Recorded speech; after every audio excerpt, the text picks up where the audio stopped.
Bhagavate Vasudevaya. Om Namo Bhagavate Vasudevaya. Om Namo Bhagavate Vasudevaya. Om Namo Bhagavate Vasudevaya. Om Namo Bhagavate Vasudevaya.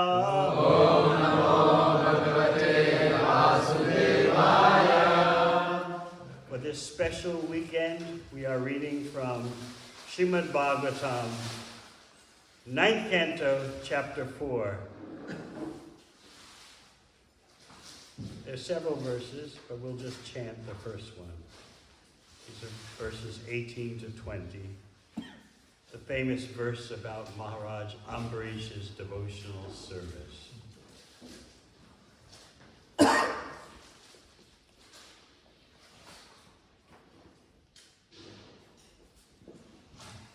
Savaimana Krishna Padara Vindayo. Savaimana Krishna Padara Vindayo.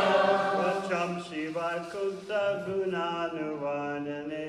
Vacham Shiva Kukta Gunanuvarnane. Karo Hare Mandira Majanadishu. Karo Hare Mandira Majanadishu. Shrutim Chakarat Shuta Satkatodaye. Shrutim Chakarat Shuta Satkatodaye. Savaimana Krishna Padara Vindayo. Savaimana Krishna Padara Vindayo. Vacham Shiva Kukta Gunanuvarnane. Vacham Shiva Kukta Gunanuvarnane. Karo Hare Mandira Marjanadishu. Karo Hare Mandira Marjanadishu. Shrutim Chakarat Shuta Satkatodaye. Shrutim Chakarat Shuta Satkatodaye. Savaimana Krishna Padara Vindayo. Savaimana Krishna Padara Vindayo. Vacham Shiva Kukta Gunanuvarnane. Vacham Shiva Kukta Gunanuvarnane. Karo Hare Mandira Marjanadishu. Karo Hare Mandira Marjanadishu. Shrutim Chakarat Shuta Satkatodaye. Shrutim Chakarat Shuta Satkatodaye. Savaimana Krishna Padara Vindayo. Savaimana Krishna Padara Vindayo. Vacham Shiva Kukta Gunanuvarnane. Karo Hare Mandira Marjanadishu. Shrutim Chakarat Shuta Satkatodaye. Savaimana Krishna Padara Vindayo. Savaimana Krishna Padara Vindayo. Vacham Sivaikuntha Gunanuvarnane. Vacham Shiva Kukta Gunanuvarnane. Karo Hare Mandira Marjanadishu. Karo Hare Mandira Marjanadishu. Shrutim Chakarat Shuta Satkatodaye. Shrutim Chakarat Shuta Satkatodaye. Savaimana Krishna Padara Vindayo. Savaimana Krishna Padara Vindayo. Vacham Shivaikuntha Gunanuvarnane. Vacham Shiva Kukta Gunanuvarnane. Karo Hare Mandira Marjanadishu. Karo Hare Mandira Marjanadishu. Shrutim Chakarat Shuta Satkatodaye. Shrutim Chakarat Shuta Satkatodaye. Vaishnavis. Savaimana Krishna Padara Vindayo. Savaimana Krishna Padara Vindayo. Vacham Shiva Kukta Gunanuvarnane. Vacham Shiva Kukta Gunanuvarnane. Karo Hare Mandira Marjanadishu.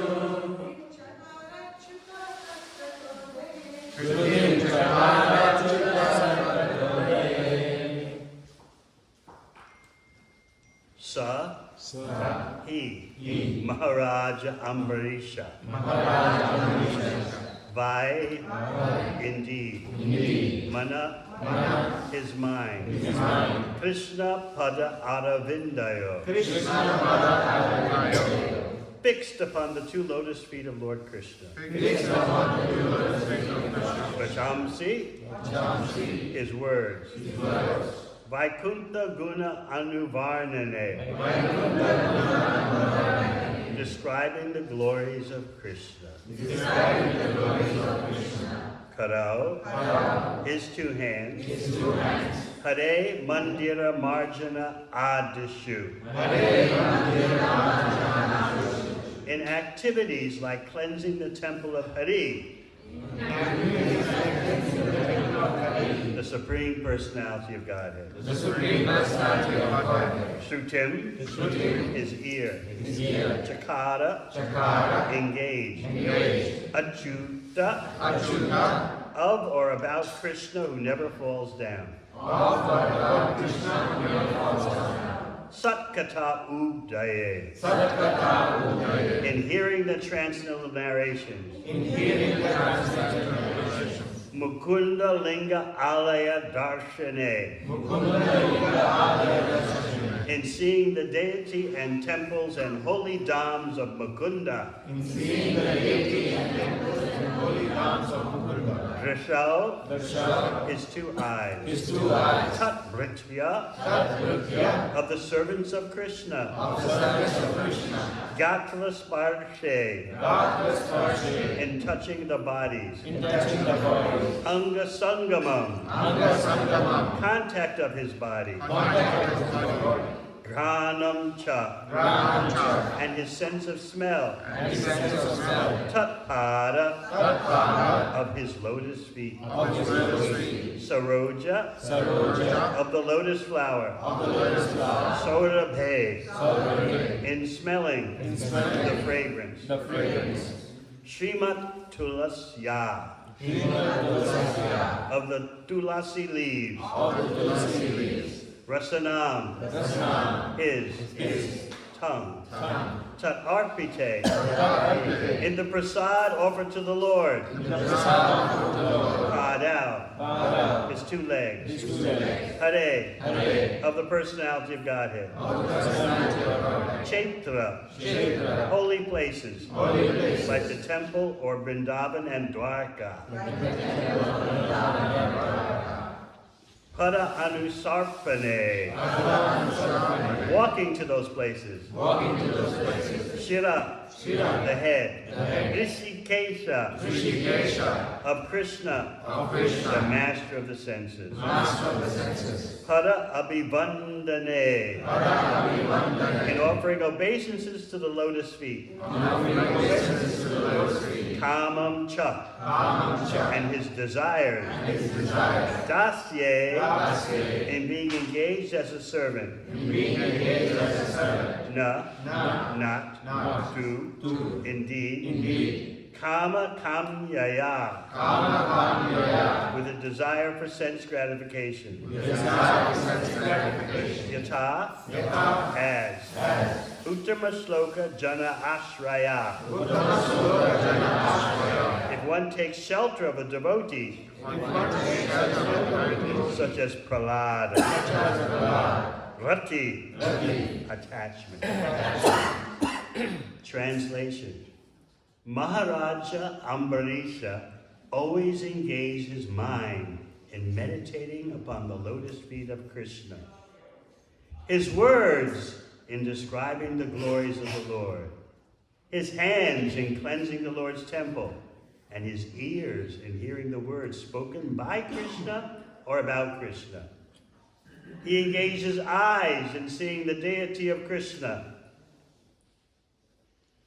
Krishna's temples, and Krishna's places like Mathura and Vrindavan. He engaged his sense of touch in touching the bodies of the Lord's devotees.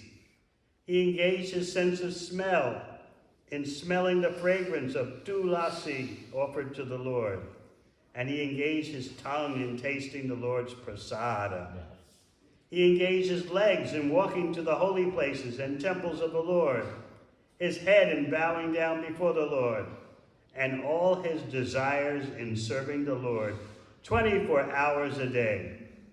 Indeed, Maharaja Ambarisha never desired anything for his own sense gratification.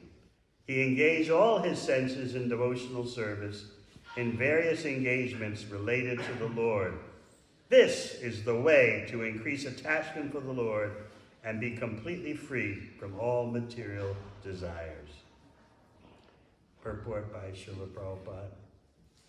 In Bhagavad Gita 7.1, the Lord recommends, Maya Sakta Manaparta Yogam Yunjan Marasraya. This indicates that one must execute devotional service under the guidance of a devotee, or directly under the guidance of the Supreme Personality of Godhead. It is not possible, however, to train oneself without guidance from the spiritual master. Therefore, according to the instructions of Srila Rupa Goswami, the first business of a devotee is to accept a bona fide spiritual master who can train him to engage his various senses in rendering transcendental service to the Lord. The Lord also says in Bhagavad Gita 7.1, Asamshayam samagam mam yatha gyasyasi tachchanu. In other words, if one wants to understand the Supreme Personality of Godhead in completeness, one must follow the prescriptions given by Krishna by following in the footsteps of Maharaja Ambarisha. It is said, Hrishikena Hrishikesa Sevanam Bhakti Uchate, Chaitanya Charitamrita. Bhakti means to engage the senses in the service of the master of the senses, Krishna, who is called Hrishikesha or Achyuta. These words are used in these verses. Achyuta Sat Katodaye, Hrishikesha Padab Bivandane. The words Achyuta and Hrishikesha are also used in Bhagavad Gita. Bhagavad Gita is Krishna Katha spoken directly by Krishna. And Srimad Bhagavatam is also Krishna Katha because everything described in the Bhagavatam is in relation to Krishna.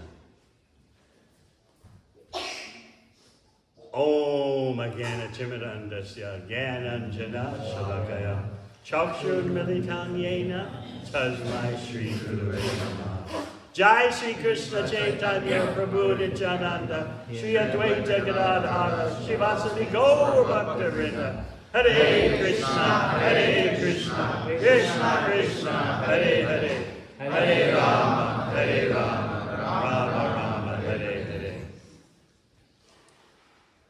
This program of Maharaj Ambarisha's is our program. Everyone has some kind of program in life. There's the Krishna devotional service program, and then there is the Maya program. So which one we choose is up to us. And of course, there are various blends. Maharaj Ambarisha was a pure devotee of the Lord because he simply desired Krishna's satisfaction. That is the nature of Vrindavan, where everyone simply thinks of Krishna's satisfaction and everyone is simply attached to Krishna.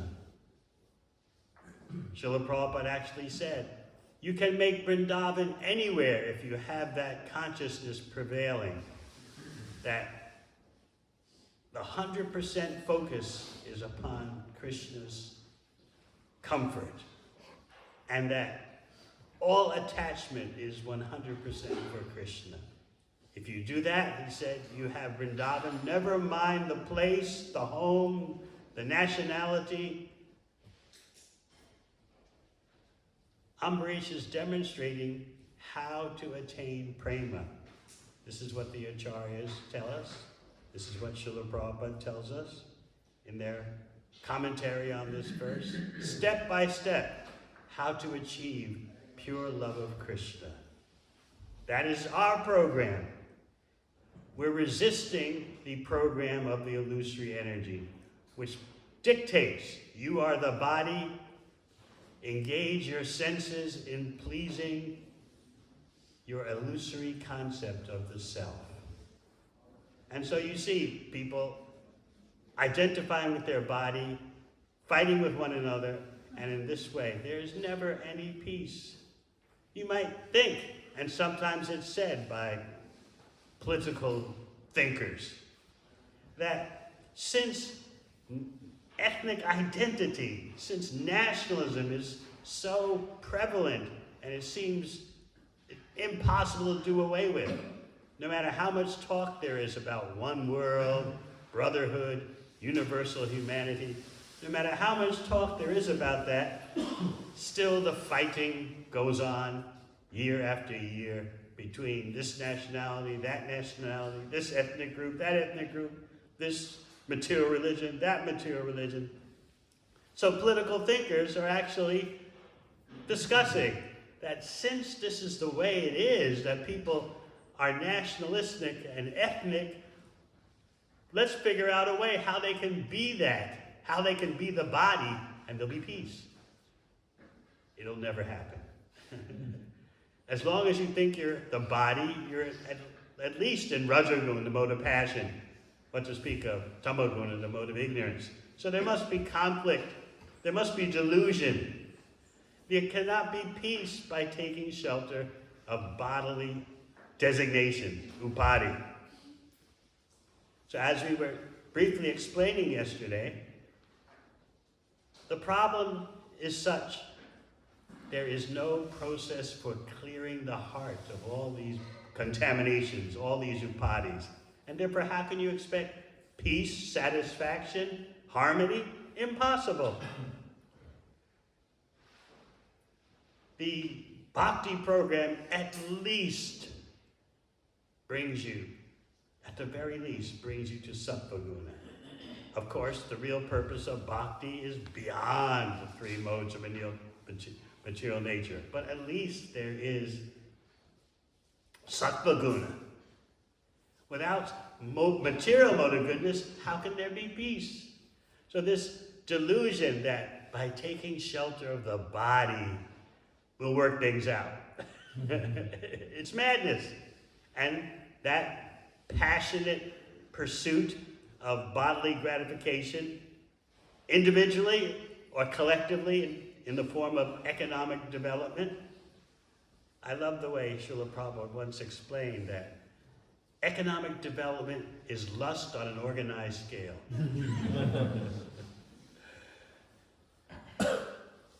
As long as you take shelter of such passion, you're going to be frustrated, and that frustration will turn to anger. And then there's tamaguna, destruction. So this program that Maharaj Ambarish is giving is different from Maya's program.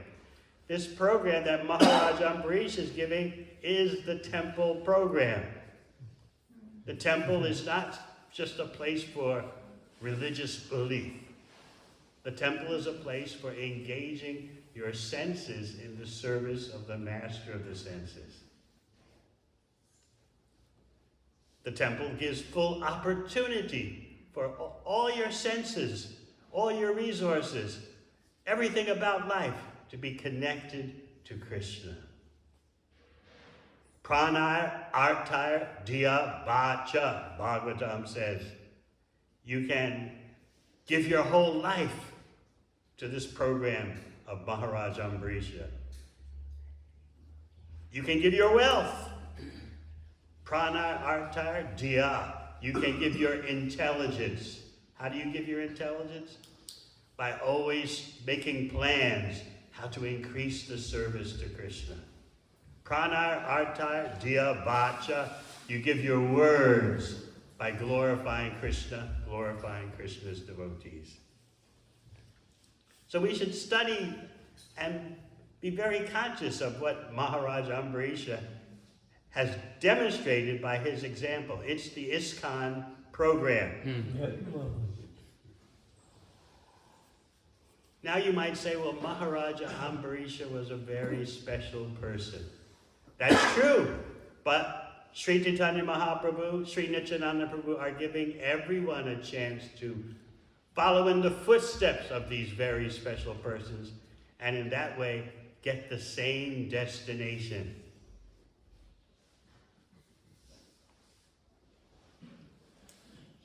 So Maharaj Ambarish, you know, he was emperor of the entire world, but he considered his possessions, he considered his power, he considered his opulence to be just like a piece of stone when disconnected from Krishna.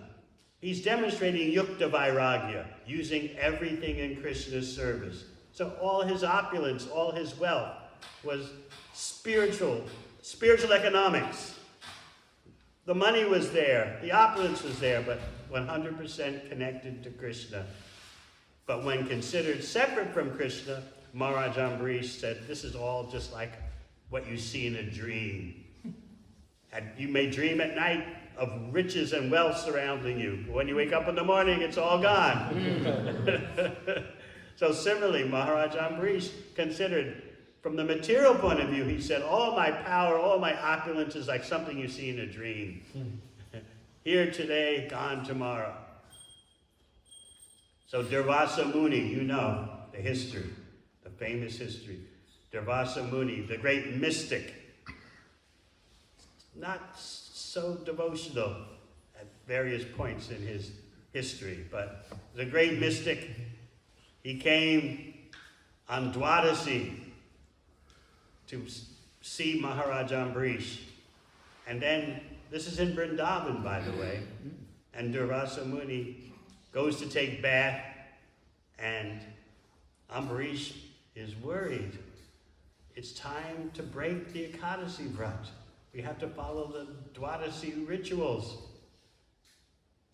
But where is Durvasa? How can we eat without the great sadhu present first, before we eat?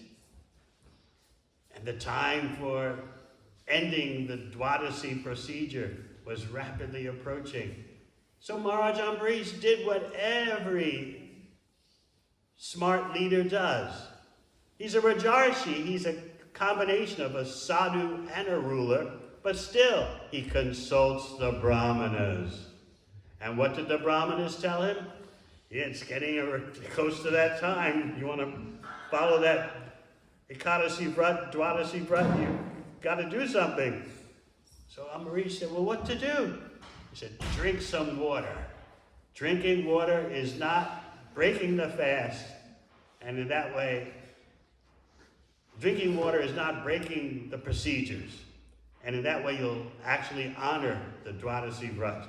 You haven't eaten, but you drank water, which could be eating, could not be eating. So you're right on target. Durvasa Muni comes back with his entourage of mystics. By Durvasa Muni's mystic power, he could tell, you've eaten before me.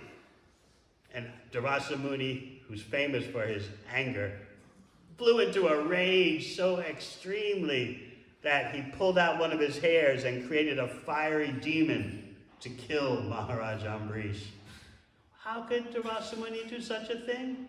He's thinking, this is just an ordinary person, a king.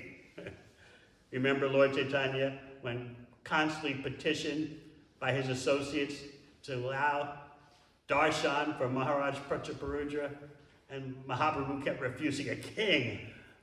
I don't even see kings in dreams, what to speak of in person. So Durvasa Muni failed to understand who was a Vaishnava. He thought, this is a Kshatriya, politician, ruler, king, and I am Durvasa Muni, the great mystic Brahmana. So he got so angry, he created a demon to kill Maharaj Ambarish.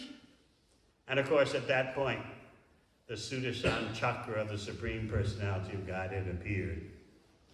And as you know, Durvasa Muni fled all over the universe, trying to escape the Sudarshan Chakra, which was right behind him, burning him.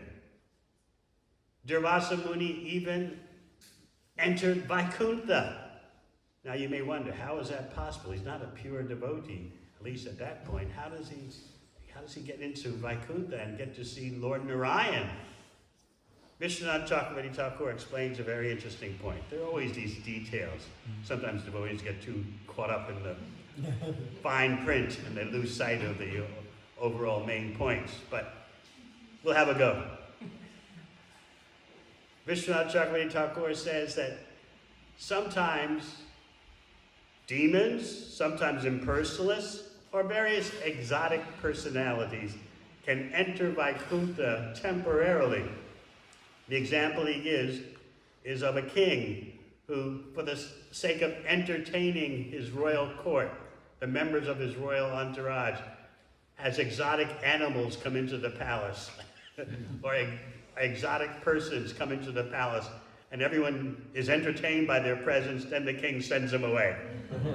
So similarly, Vishwanath says sometimes the Lord of Vaikuntha wants to entertain his entourage in Vaikuntha and allows various non-pure personalities to enter. And just see, look at them. You see? And okay, go away. So Durvasa Muni was allowed to enter into Vaikuntha, no doubt to teach the lesson that even Lord Narayan couldn't save Durvasa Muni. He said, you've got to appeal to Ambarish Maharaj, whom you offended. So you know, Durvasa Muni left Vaikuntha. He had tried Shiva, he had tried Brahma, he had tried Lord Narayan. No, no one could save him.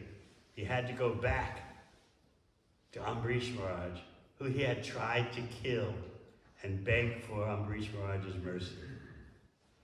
And all the time, the chakra is chasing Durvasa Muni, burning him.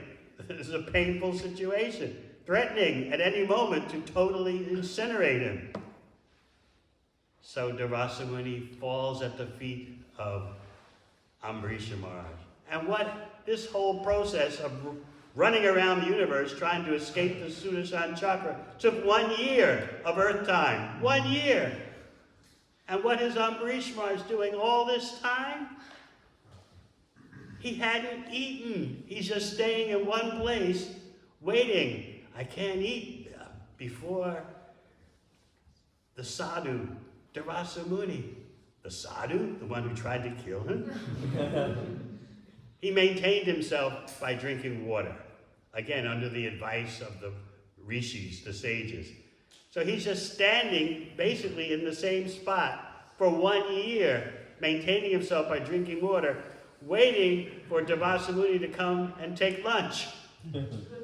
Now you might say, well, who can do that? Who can stand in one spot, more or less, for 1 year and maintain himself by drinking water? Do you expect me to believe that? This is the Kali Yuga tendency. Because we can't do it, no one can. Because we are puny, limited, and weak, that means everyone is like that. But Ambarish Maharaj, he's no ordinary person by the dint of his devotional service. Devotional service makes everyone extraordinary if they dedicate their whole life to pleasing Krishna. So Durvasa Muni comes back, falls at the feet of Ambarish Maharaj. But Ambarish Maharaj falls at his feet. And Durvasa Muni begs forgiveness. And Prabhupada describes in the purports that Durvasa Muni is saying that I've been educated by the Sudarshan chakra burning at my back. By the Sudarshan chakras burning my back, my intelligence has developed.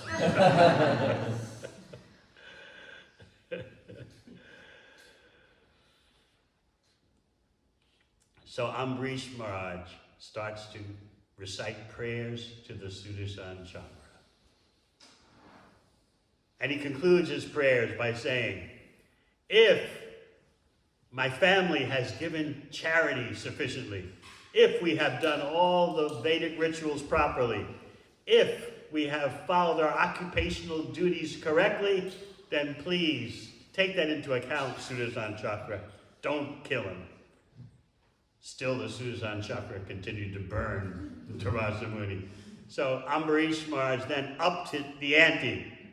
If I have pleased the Supreme Personality of Godhead, who is the Lord of all living entities, the benefactor of all living entities, if I have done that, please Lord Hari, then may the Sudarshan Chakra stop. And the Sudarshan Chakra at that point stopped. After Ambarish Maharaj had raised the stakes. So, we may wonder, who can forgive anyone the way Ambarish Maharaj did? Often we brush these incidents aside, thinking, well, these are special persons. They are special persons indeed, but they're showing us their footprints. They're showing us the steps that we should follow in. We can't just dismiss it. Oh, Ambarish Maharaj, pure devotee. As for us, you know, we got to fight it out.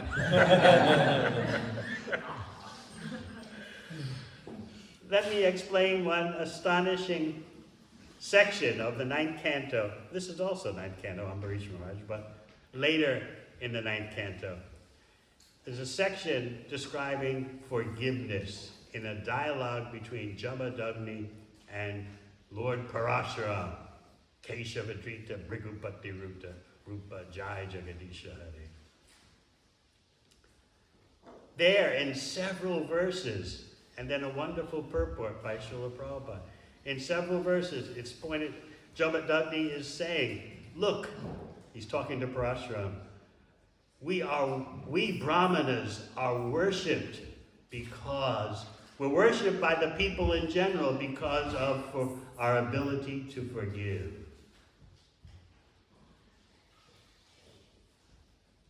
Moreover, this is very astonishing. He says that Lord Brahma attained his post because of his ability to forgive.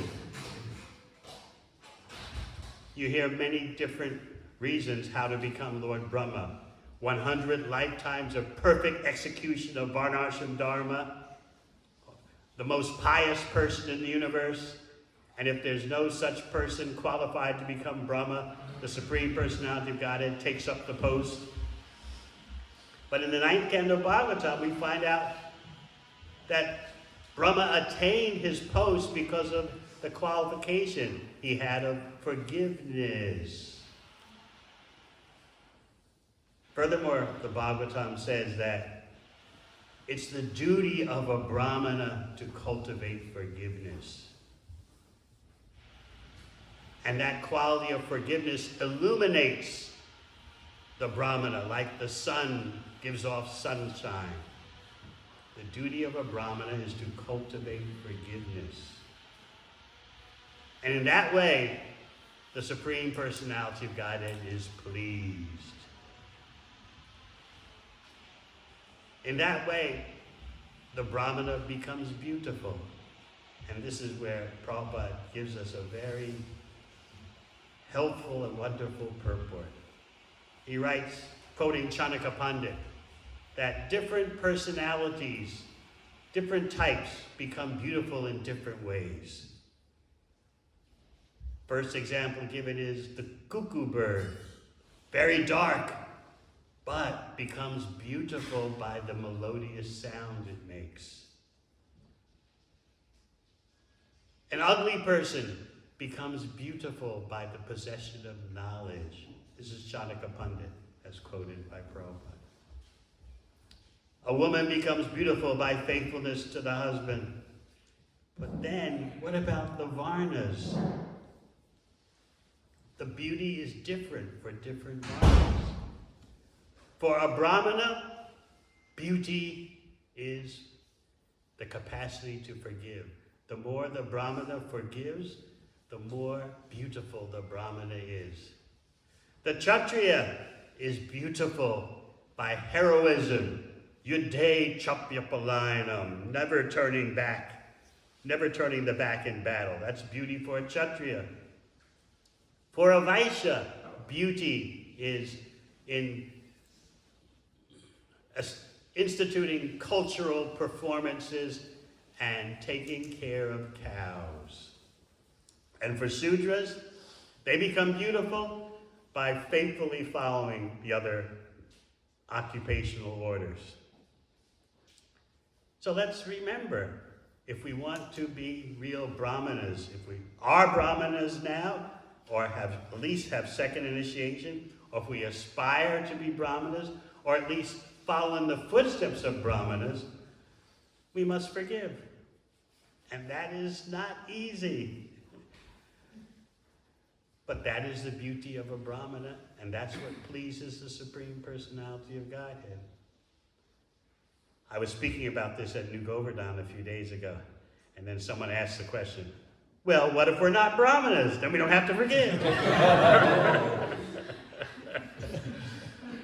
Actually, we're supposed to be Vaishnavas. Vaishnava is above brahmana. We're supposed to be devotees. Devotee means Vaishnava. So then I expected the question, which fortunately I didn't get. Well, what if we're not Vaishnavas? Sometimes Prabhupada would say that.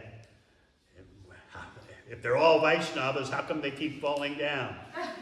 So in this way, we get to understand what are real human qualities and what are real devotional qualities.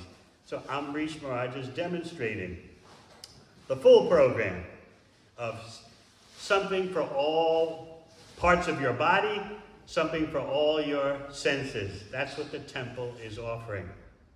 So you can look at this verse, there are 3 verses, Savaimana Krishna Padara Vindaya. You can go down like a checklist. Is the temple giving me this? Is the temple giving me that? These are your rights. Can I bow down? Can I cleanse the temple? Who's stopping me from cleansing the temple? Who's taking my service? I don't have enough opportunity in this temple to bow down. You can make a checklist. And make demands. Just think, Sitaram Lakshman Prabhu, when he goes back to Perth, there's a protest movement outside the temple. We don't have enough service. We want to use all our senses, all our resources, everything we have. Why can't we do that? Do something about it. So this program of Amrish Maharaj, as I said, is ISKCON's program. This is what Srila Prabhupada had in mind, that the temple and the community surrounding the temple, they are places of engaging your senses, engaging your life. You may not walk to the temple. The example given is of Amrish Maharaj with his 2 feet walk to the temple. But with your feet, you're pressing down on the accelerator pedal of your car. You're braking, so you're still engaging your feet and legs in the service of the Lord. So if we want to know about our bhakti progress, we go through this list. Very extensive word for words given by Prabhupada, enhanced word for words. Mundane scholars, they hate this, by the way. Why does he just put all that into the word for words? Too much bhakti. But Srila Prabhupada is determined that in his Bhagavad Gita, in his Srimad Bhagavatam, no one tries to make anything impersonal out of it. So he gives you what I call enhanced word for words, amplified. So to make sure you get the point. And then in the purport, we hear that Krishna is known as Achyuta. There are deeper meanings to Achyuta that sometimes the Bhagavatam gives. We all know Achyuta means one who doesn't fall down. Also, Krishna is known as Achyuta, as explained elsewhere in Bhagavatam. He's Achyuta because he never fails to satisfy his devotee. The example in Bhagavad Gita, Arjuna saying, Senior Ubayor Majay, Ratam Stapaya Michuta. O Achyuta, drive my chariot, please, in between the two armies so I can see who's desirous to fight. You're Achyuta, even though you're my chariot driver in that role, I know who you are. You're the Supreme Personality of Godhead. But also Arjuna is letting you know that you're my friend. You're Arjuna Sakha, the friend of Arjuna. Even though you're in the role of the chariot driver, you will never fail in reciprocating in Sakya Ras with me. So that's another meaning of Achyuta. And then Rishikesh, master of the senses. It takes a while for us to really get used to the fact that our senses are under the control of someone else. Because we're in the bodily conception of life, think, you're my senses. My eyes, my ears, my nose, my tongue, all for my satisfaction.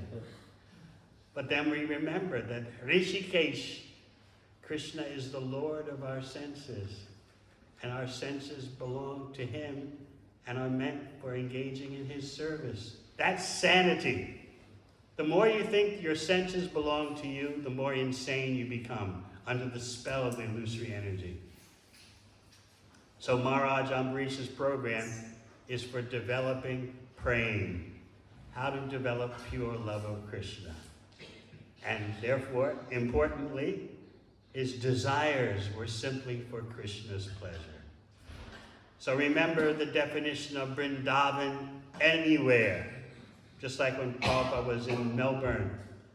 Was it, Maharaj, 75 or 76? When was Prabhupada in Melbourne the last time? 75? The last time was 76.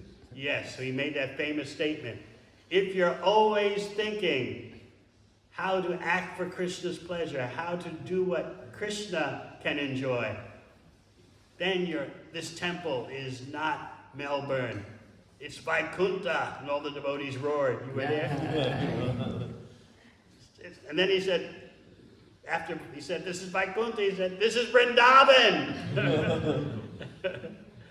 This temple is Vrindavan if the residents are always thinking how to satisfy Krishna. So this is the potential of bhakti. So please remember the part about forgiveness, because without having some brahmanas, how are we going to have a human society? Brahmanas are the head of the social body, but we can't just have brahmanas who simply wear a thread around their neck. We need brahmanas who actually strive for brahmana characteristics, because actually a Vaishnava is more than a brahmana. In other words, a Vaishnava who is a brahmana has Vaishnava obligations and brahmana obligations, and part of the obligations of both is forgiveness. The Supreme Personality of Godhead is pleased by such forgiveness. And remember, that is why the Bhagavatam says Brahma attained his post, because of his demonstration of being able to forgive. And as Jamadagni told Parashuram, who's a Parashuram, you know, Shaktyavesh avatar, empowered jiva. But still, he's receiving instruction from Jamadagni, who told him, Brahmanas, we Brahmanas are worshipped by the people because of what? Our knowledge? Well, that's also there. Because of our mystic powers, that can be there. But Jamadagni is stressing, we are worshipped by the people in general because of our forgiving ability. All right. Krishna, Krishna. Any questions?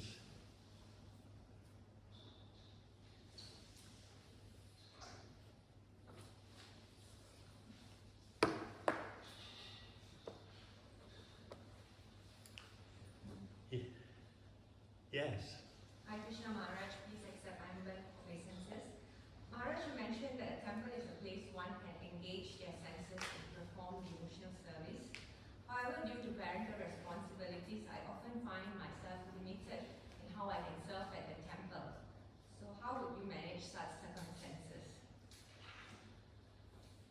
Are the temple programs online? Not yet. Well, there's some temple programs online. I know Melbourne is online every day. You're chanting Hare Krishna? Yes. You're raising your child to engage the senses in the service of the master of the senses? At my best ability. That's wonderful. I don't know how you mothers do it. It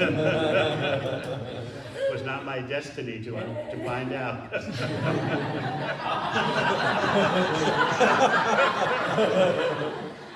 I think it's some kind of mystic power.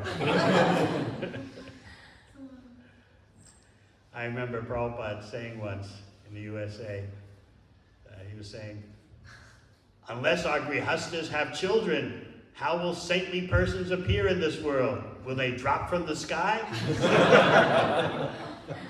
The devotees there took it that, well, Prabhupada is encouraging us in the only service we could do.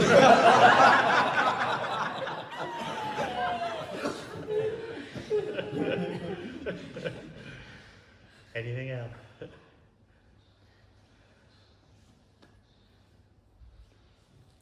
Yes. Maharaj, it was a very nice explanation about forgiveness. Nice to talk about, but hellish to do, right? I'm not forgiving that one. Do you know what he said 10 years ago? I'll never get over it. You will pay. Of course, you don't take revenge on another devotee generally. You just wish a catastrophe would happen. But that's different, right? That's still forgiveness. No, my question is pertaining to engagement with people outside of the temple, non-devotees and non-Vaishnavas. Do you think that the same principle should apply? One has to be very careful because, as 5th canto says, such persons seem to have good qualities, but they are, I was just studying this verse yesterday. Prabhupada gives various different translations of the verse to emphasize various points. He said, their so-called good qualities amount to little because at any moment they'll be attracted by the glare of the illusory energy. So it seems like, oh, this person is acting nicely. That, give credit where credit's due. That's true for the moment. But then the person does something else totally in the mode of passionate ignorance. So you have to be careful in dealing with non-devotees. Certainly you should be respectful, but at the same time, you can't reveal your heart. The 6 loving exchanges are specially meant to be practiced by devotees. You don't reveal your mind to a non-devotee. You know, sometimes I wonder about this Hare Krishna mantra.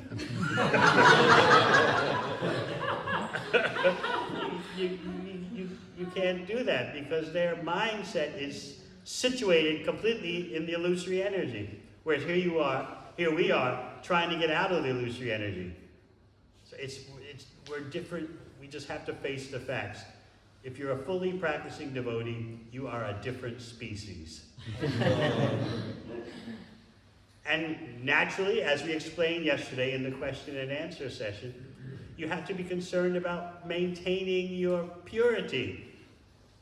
Just like if someone has a contagious disease, cholera, COVID, whatever, you just don't closely associate with the person for the sake of protecting your own health. So what does Mahaprabhu say? When asked, what's the first symptom of a Vaishnava? Asat Sangocha, a Vaishnava Achar. The Vaishnava Achar behavior is you minimize the association of non-devotees. I didn't say it. But it's a point that's often forgotten these days, as we want to be nice with everyone. Yes, that's very good. We want good public relations. We want to be seen properly as the friend of everyone. At the same time, you have to protect yourself. That's the instruction of Sri Chaitanya Mahaprabhu. And then, what about the workplace? I'm asked this question often. You're at the workplace. Life at the workplace is very competitive. the workplace is like a theater. It's a drama. The workers are trying to convince the management that our job is our everything. We exist only for your pleasure. And what's the management trying to do? Get as much work out of you and pay you the less amount of money. That's the purpose of the HR department, by the way. Yeah. Anyone here work in the HR department? Human resources? That's their whole function. How to give you heaps of appreciation and little pay. Because they know, they've studied human psychology. For most human beings, believe it or not, more than financial recompense is prestige, respect. So the purpose of the HR department, one of their purposes, is how to give you appreciation and pay you less. I have one cousin. He's at the top of the health department in Washington, D.C. And he was trying to retire for years, but they kept giving him gold watches at the annual appreciation event, and they would keep puffing him up. You're our go-to man. When no one else can get the job done, we turn to you. So if you have no Krishna in your life, naturally that goes to your head because you want to feel that your life is significant, your life has value, and you're getting it from material praise and material prestige. Now, of course, the praise we were giving yesterday to our illustrious leaders, that's Vaishnava appreciation, that's on the spiritual platform. But we're talking about the rough and tumble world of human resources, the HR department. They scheme. That's their job. How to make you feel respected, how to make you feel appreciated while getting more work out of you for less money. So my cousin was telling me, I want to retire, but I just can't walk away. They keep telling me I'm the man. I'm the go-to man. When the chips are down, they can turn to me. So work is a drama. The main thing is spiritual economics. Go to work to give, not to get. Sometimes we get distracted by, well, how should I be a devotee at work? How should I act when someone is exploiting me? How should I act when someone is envious of me at the workplace? I keep reminding such devotees, why are you going to work? And they never say the real reason. You're going to work to get money. Oh! So I said, what are you doing with the fruits? Here you are worried about all these dramas and intricacies at the workplace, but what are you doing with the money? I say it in a much nicer way. What are you doing with the resources? That's what Krishna's talking about in Bhagavad Gita. Karmani eva dakaraste. You have a right to do your duty, but you're not entitled to the fruits. So we want to give Krishna everything else. Oh, Krishna, help me to be nice, even though there's an envious person who's my workmate. What about your salary? I put something in the hundi last week.